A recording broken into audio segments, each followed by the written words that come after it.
ನಮ್ಮ ಕಾರ್ಯಕರ್ತರ ಉತ್ಸಾಹ ಇಮ್ಮಡಿಯಾಗಿದೆ. ಎಲ್ಲ ಕಡೆಗೂ ಉತ್ತಮವಾಗಿ ನಮ್ಮ ಕಾರ್ಯಕರ್ತರು ಹೆಚ್ಚಿನ ಒಂದು ಚಟುವಟಿಕೆಯಿಂದ ಇವತ್ತು ಪಕ್ಷದ ಕೆಲಸವನ್ನು ಮಾಡ್ತಕ್ಕಂಥದ್ದು. ಮತ್ತು ಮಾನ್ಯ ಮುಖ್ಯಮಂತ್ರಿಗಳು ವೇದಿಕೆಯಲ್ಲೇ ಘೋಷಣೆ ಮಾಡಿಬಿಟ್ರು, ಯಾವುದೇ ಕಾರಣಕ್ಕೂ ನಮ್ಮ 5 ಗ್ಯಾರಂಟಿಗಳನ್ನ ನಾವು ನಿಲ್ಲಿಸೋಂಥ ಪ್ರಶ್ನೆನೇ ಇಲ್ಲ. ನಮ್ಮ ಕಾಂಗ್ರೆಸ್ ಪಕ್ಷದ ಸರ್ಕಾರ ಇರೋವರೆಗೂ ಇದು ನಿರಂತರವಾಗಿ ಮುಂದುವರಿಯುತ್ತೆ ಅಂತಕ್ಕಂಥದ್ದು. ಆ ಭರವಸೆ ಎಲ್ಲ ಹೆಣ್ಮಕ್ಳಲ್ಲೂ ಒಂದು ನಂಬಿಕೆಯನ್ನು ಹುಟ್ಟಿಸಿದೆ ನಮ್ಮ ಪಕ್ಷದ ಪರವಾಗಿ. ಅದಕ್ಕೋಸ್ಕರ ಇವತ್ತು ಎಲ್ಲ ಕಡೆಗೂ ಉತ್ತಮವಾದ ಒಂದು ಪ್ರತಿಕ್ರಿಯೆ ನಮಗೆ ವ್ಯಕ್ತವಾಗ್ತಕ್ಕಂಥದ್ದು. ಎಲ್ಲ ಕಡೆಗೂ ಅಭಿವೃದ್ಧಿ ಕೆಲಸಗಳಾಗಿದ್ದಾವಲ್ಲ. ಮೊದಲು ಇದ್ದಂಥ ಒಂದು ವಾತಾವರಣಕ್ಕೂ ಈಗಿದ್ದಂಥ ವಾತಾವರಣಕ್ಕೂ ತುಂಬ ಬದಲಾವಣೆ ಆಗಿದೆ. ನಮ್ಮ ಎಲ್ಲ ಗ್ರಾಮಗಳು ಮೂಲಭೂತ ಸೌಕರ್ಯಗಳನ್ನು ಒಳಗೊಂಡು ಇವತ್ತು ಸುಸಜ್ಜಿತ ಒಂದು ಮಾದರಿ ಗ್ರಾಮಗಳ ಆಗುವತ್ತ ಒಂದು ಹೆಜ್ಜೆಯನ್ನು ಆಗ್ತಾ ಇದೆ. ಆ ನಿಟ್ಟಿನಲ್ಲಿ ಎಲ್ಲ ಕಡೆಗೂ ಉತ್ತಮವಾದ ಪ್ರತಿಕ್ರಿಯೆ ವ್ಯಕ್ತವಾಗ್ತಾ ಇದೆ. ಚಿಕ್ಕ ಪುಟ್ಟ ಸಮಸ್ಯೆಗಳಿದಾವೆ, ಮುಂದಿನ ದಿನಗಳಲ್ಲಿ ನಾವು ಅದನ್ನ ಕೂತ್ಕೊಂಡು ಬಗೆಹರಿಸ್ತೀವಿ. ನೀವು ಅಭಿವೃದ್ಧಿ ಬಗ್ಗೆ ಮಾತಾಡ್ತೀರಾ, ನಿಮ್ಮ ವಿರುದ್ಧ ಇದ್ದವರು ಅಂದರೆ ಬಿಜೆಪಿ ಅವರು ಏನು ಮಾಡಿಲ್ಲ, ಅದು ಬರೀ ಕೇವಲ ಸಿದ್ದರಾಮಯ್ಯ ಟೀಕೆ ಮಾಡೋದು, ತುಕಾರಾಮ್ ಅವರು ಟೀಕೆ ಮಾಡೋದು, ಸಂತೋಷ್ ಅವರು ಟೀಕೆ ಮಾಡೋದು ಮಾಡ್ತಾರೆ. ಅವ್ರಿಗೆ ಯಾವುದೇ ಸರ್ಕಿಲ್ಲಲ್ಲ, ಅಭಿವೃದ್ಧಿ ಬಗ್ಗೆ ಮಾತಾಡತಕ್ಕಂಥ ಯಾವುದೇ ಸರ್ಕಿಲ್ಲ. ಯಾಕಂದ್ರೆ ಅವ್ರು ಏನು ಮಾಡೇ ಇಲ್ಲ. ನಮ್ಮ ತಾಲೂಕಿಗೆ ಯಾವುದೇ ಅಭಿವೃದ್ಧಿ ಒಂದು ಅನುದಾನವನ್ನು ತಂದು ಕೊಟ್ಟಿಲ್ಲ.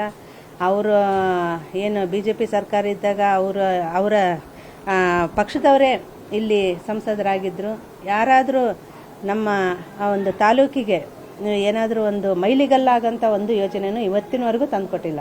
ಅದನ್ನು ಗಮನಿಸಿನೇ ಇವತ್ತು ಸಿದ್ದರಾಮಯ್ಯನವರು ನಮ್ಮ ಸಂಸದರಾದ ತುಕಾರಾಮ್ ಅವ್ರನ್ನ ಒತ್ತಾಯ ಮಾಡಿ ಬಳ್ಳಾರಿ ಜಿಲ್ಲೆಗೆ ಅತ್ಯಂತ ಅನ್ಯಾಯವಾಗಿದೆ, ಅಲ್ಲಿ ಕೆಲಸ ಮಾಡ್ತಕ್ಕಂಥ ಜನಪರವಾಗಿ ಕೆಲಸ ಮಾಡ್ತಕ್ಕಂಥ ಒಬ್ಬ ನಾಯಕನ ಅವಶ್ಯಕತೆ ಇದೆ. ಹಾಗೆಯೇ ಆ ಜನರಿಗೆ ಅನ್ಯಾಯ ಒಂದು ಸರಿಪಡಿಸಲಿಕ್ಕೆ ತಾವೇ ಸೂಕ್ತವಾದ ವ್ಯಕ್ತಿ ಅಂತೇಳಿ ಬಲವಂತವಾಗಿ ಅವ್ರನ್ನ ಲೋಕಸಭೆ ಕಳಿಸಿರ್ತಕ್ಕಂಥದ್ದು. ಆ ತೆರವಾದ ಸ್ಥಾನಕ್ಕೆ ಇವತ್ತು ನಮ್ಮನ್ನು ಅಭ್ಯರ್ಥಿಯನ್ನಾಗಿ ಇಲ್ಲಿ ಮಾಡಿರ್ತಕ್ಕಂಥದ್ದು. ಮಹಿಳೆಯರು ಜಾಸ್ತಿ ವೋಟರ್ಸ್ತಾರೆ, ನೀವು ಮಹಿಳೆಯರಾಗಿ ಹೆಂಗೆ ರೆಸ್ಪಾನ್ಸ್ ಕೊಡ್ತಾ ಇದ್ದಾರೆ?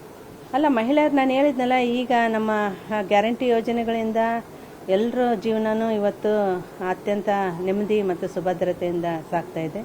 ಆ ನಿಟ್ಟಿನಲ್ಲಿ ನಮ್ಮ ಸರ್ಕಾರ ಏನು ಯೋಜನೆಗಳನ್ನು ಕೊಟ್ಟಿದೆ ಅದೆಲ್ಲದರಿಂದ ನಮ್ಮ ಮಹಿಳೆಯರು ಅತ್ಯಂತ ಸಂತೋಷದಿಂದಿದ್ದಾರೆ ಇವತ್ತು. ಯಾಕಂದರೆ ಅವರು ಇವತ್ತು ಏನೇ ಒಂದು ಚಿಕ್ಕ ಪುಟ್ಟ ಕೆಲವೊಂದು ಅವಶ್ಯಕತೆಗಳಿಗೆ ಈ ದುಡ್ಡು ಸೂಕ್ತ ರೀತಿಯಲ್ಲಿ ಉಪಯೋಗ ಆಗ್ತಾ ಇದೆ. ಅದಕ್ಕೆ ಎಲ್ಲ ಕಡೆಗೂ ಹೆಣ್ಮಕ್ಳು ನಮಗೆ ಉತ್ತಮ ಪ್ರತಿಕ್ರಿಯೆಯನ್ನು ತೋರ್ತಕ್ಕಂಥದ್ದು, ಹಾಗೆಯೇ ಪ್ರೀತಿಯಿಂದ ನಮ್ಮನ್ನು ಸತ್ಕಾರ ಮಾಡ್ತಕ್ಕಂಥದ್ದು ಇವತ್ತು ಕಾಣಿಸ್ತದೆ ಎಲ್ಲ ಕಡೆ.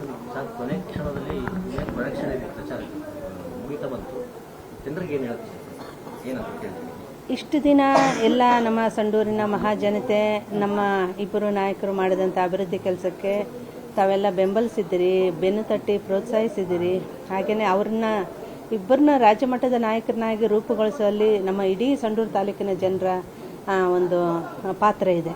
ಹಾಗೆಯೇ ಮುಂದಿನ ದಿನಗಳಲ್ಲಿ ಕೂಡ ನಮ್ಮ ತಾಲೂಕಿನ ಎಲ್ಲ ರೀತಿಯ ಒಂದು ಅಭಿವೃದ್ಧಿ ಕೆಲಸಗಳಿಗೆ ನನ್ನನ್ನು ತಾವು ಆಶೀರ್ವದಿಸಿ ಈ ತಾಲೂಕಿನ ಎಲ್ಲ ಸರ್ವಾಂಗೀಣ ಅಭಿವೃದ್ಧಿಗೆ ಮಾಡೋದಕ್ಕೆ ನನಗೆ ಹೆಚ್ಚಿನ ಶಕ್ತಿಯನ್ನು ತುಂಬಿ ವಿಧಾನಸಭೆ ಕಳಿಸಿ ಎಲ್ಲರೂ ಸೇವೆ ಮಾಡೋದಕ್ಕೆ ನನಗೊಂದು ಅವಕಾಶ ಮಾಡಿಕೊಡ್ಬೇಕಂತೇಳಿ ನಾನು ಪ್ರಾರ್ಥನೆ.